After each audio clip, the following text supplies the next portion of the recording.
Bienvenue sur le Mistral Social Club. Aujourd'hui, nous avons le plaisir de vous accueillir dans notre magazine Éco-Local, le magazine des entreprises de proximité du Grand Pays Salonnais. Bonjour Antoine. Bonjour Valérie. Nous allons vous parler d'entreprises de proximité très engagées dans l'écologie et le développement durable. N'est-ce pas Valérie? En effet Antoine, aujourd'hui nous allons parler de Green Economy avec Pop Arles et découvrir une entreprise de transport très originale, transport en vélo avec la société Taco & Co à Arles également. Tout un programme Valérie. En effet Antoine, j'ai rencontré ces sociétés lors de mon parcours professionnel et elles m'ont vraiment impressionné par leur originalité. Bonjour Stéphane. Bonjour. Vous êtes un des responsables de Pop. Pouvez-vous nous dire un peu plus sur votre concept? Pop est assez vaste et complexe. C'est le fruit de 2 ans de travail de 3 entrepreneurs. Donc moi-même, Stéphane Fabre, Damien Monteux et Philippe Chipan. Le concept, c'est avant tout de faire une plateforme, de plus raisonner sur une seule entreprise, mais sur une plateforme. 3 pôles différents, un pôle logistique, un pôle recyclage, un pôle hospitalité. Dans ces 3 pôles, on crée des activités. On les crée nous-mêmes, donc Pop, une vraie entreprise, SARL Pop, crée d'autres activités. Et Pop sert aussi de tremplin à des entreprises partenaires qui viennent s'installer chez nous. Le tout est censé créer un écosystème totalement écologique et cohérent. On n'est pas du tout sur des logiques de subvention, on est vraiment sur une logique entrepreneuriale. Et on aimerait faire la démonstration que l'écologie peut servir l'économie et peut être enfin rentable. Vous êtes un des responsables de Pop, donc le concept, on vient d'en parler. Pour vous, une green economy aujourd'hui, est-ce que ça peut exister, ça peut être rentable? Une green economy, ça doit exister, c'est une obligation. On est en 2020, on ne peut plus raisonner sans, et ça, c'est pas que ça peut être rentable, c'est que c'est rentable. C'est rentable si on fait les choses correctement et si on y réfléchit. La rentabilité de modèles écologiques doit se faire sur au moins 2 tableaux. Tous nos business comportent 2 entrées obligatoires. Si je prends l'exemple de la livraison du dernier kilomètre, donc le but c'est qu'il n'y ait plus de camions en centre-ville, un gros camion énorme qui vous dérange à 10h du matin pour vous livrer un stylo. Et qui pollue. Et qui pollue énormément et qui fait du bruit et qui est dangereux et qui est quand même pas très cool quand vous devez vous coller contre un trottoir. L'idée de Pop, c'est de collecter tous ces colis. Tous ces colis arrivent chez Pop, sont triés, sont livrés en vélo cargo. À l'aller, on est payé parce qu'on va livrer.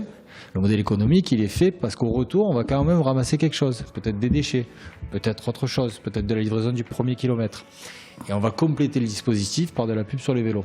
Tout modèle économique basé sur la green economy doit être réfléchi, à mon sens, comme ça. Et c'est le seul moyen que ce soit un système économique rentable. Pour vous, quels sont les facteurs de réussite indispensables? Est-ce que les collectivités locales, la CCI, peuvent vous permettre de vous développer aujourd'hui? La CCI, je pense qu'on peut gérer sans. Les collectivités peuvent nous aider, mais c'est plus de l'impulsion.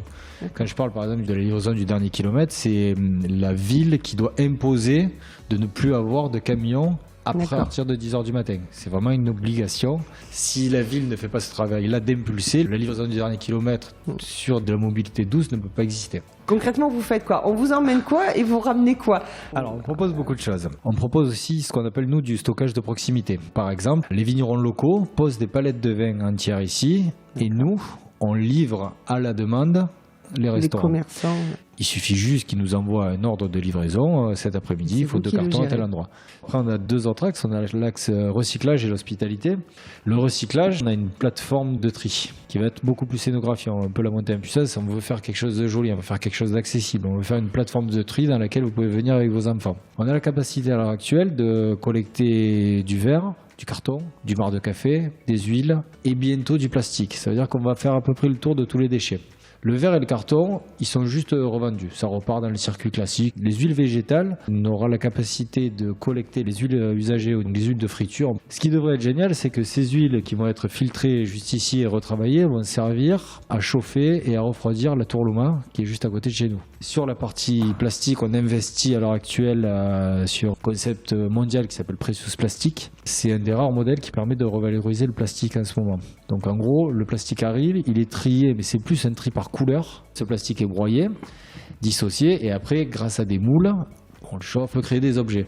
Soit sinon on donnera à une école, à une mairie, à quiconque pour en faire finalement un banc public. C'est vraiment une plateforme multimodale qui gère les déchets sur laquelle on va faire beaucoup de pédagogie. Notre modèle depuis le départ doit être dupliqué. On a un axe qui est plus sur l'hospitalité. Ça commence pour nous avec une cuisine ouverte, une cuisine ultra pro avec une capacité de 4 brigades travaillant en simultané. Cette cuisine, vous pourrez la louer pour 1 heure, vous pouvez la louer pour 1 semaine. On commence à travailler déjà avec des traiteurs dessus. On aura sûrement des restaurants qui sont intéressés parce que eux, ça leur permet de réduire leur capacité de cuisine. Et Pop, plateforme, a un système de livraison avec des vélos forcément qui sont isothermes, etc., tout dans les normes.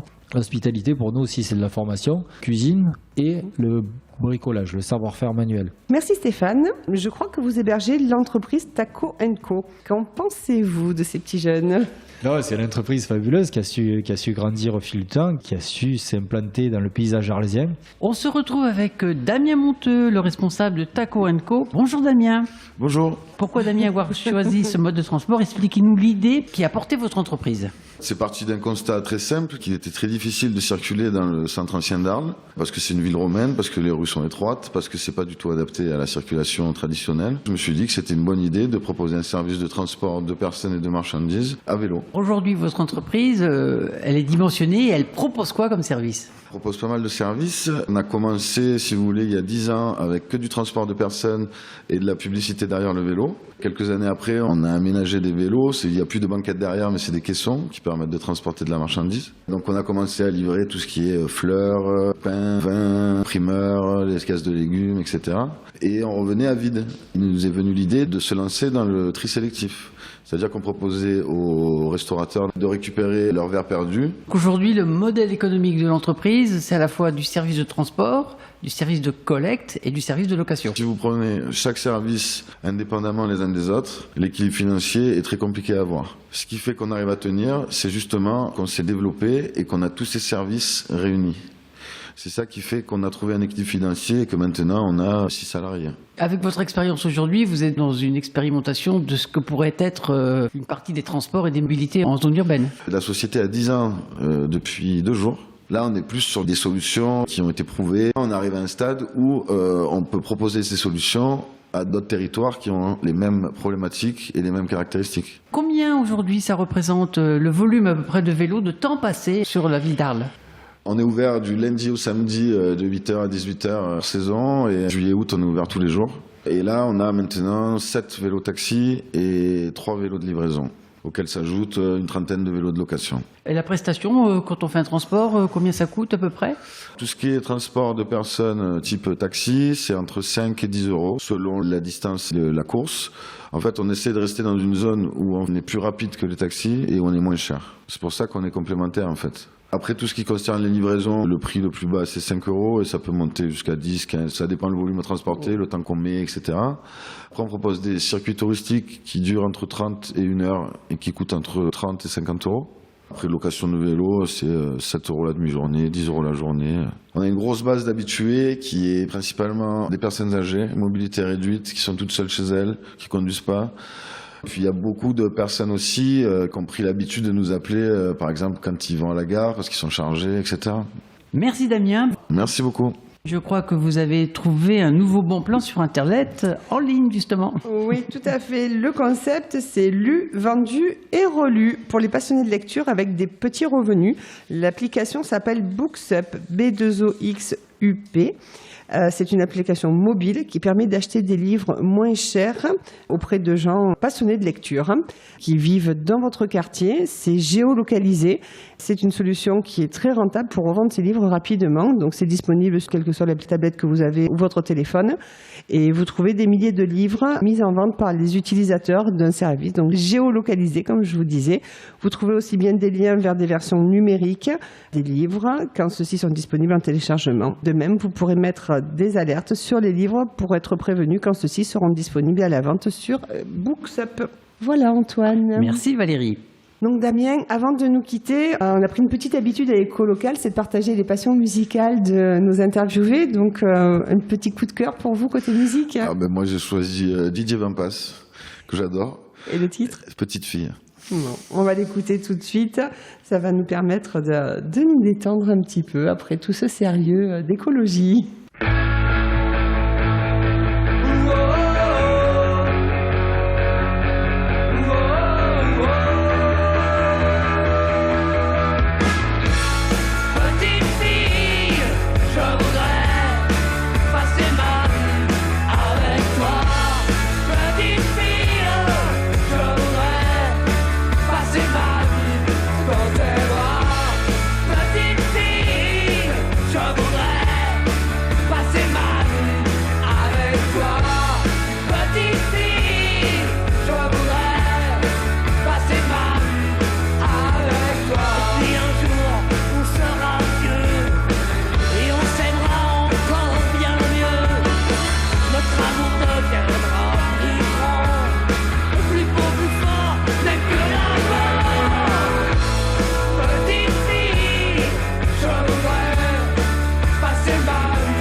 voudrais passer ma vie avec toi.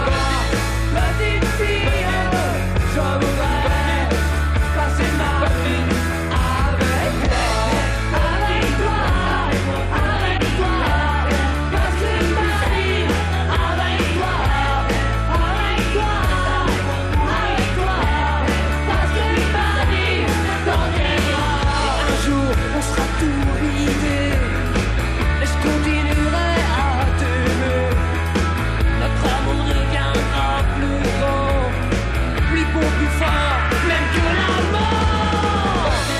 Petite fille, je voudrais passer ma vie avec toi. Petite fille, je voudrais passer ma vie dans tes bras. Petite fille, je voudrais passer ma vie avec toi. Petite fille, je voudrais passer ma vie avec toi.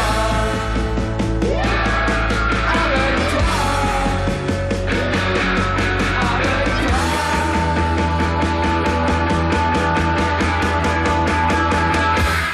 Dans tes bras.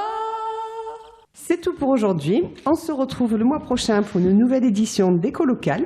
Merci au Vampas. Merci à Damien et Stéphane qui nous ont accueillis ce jour. Au revoir Valérie. Au revoir Antoine et à bientôt sur le Mistral Social Club.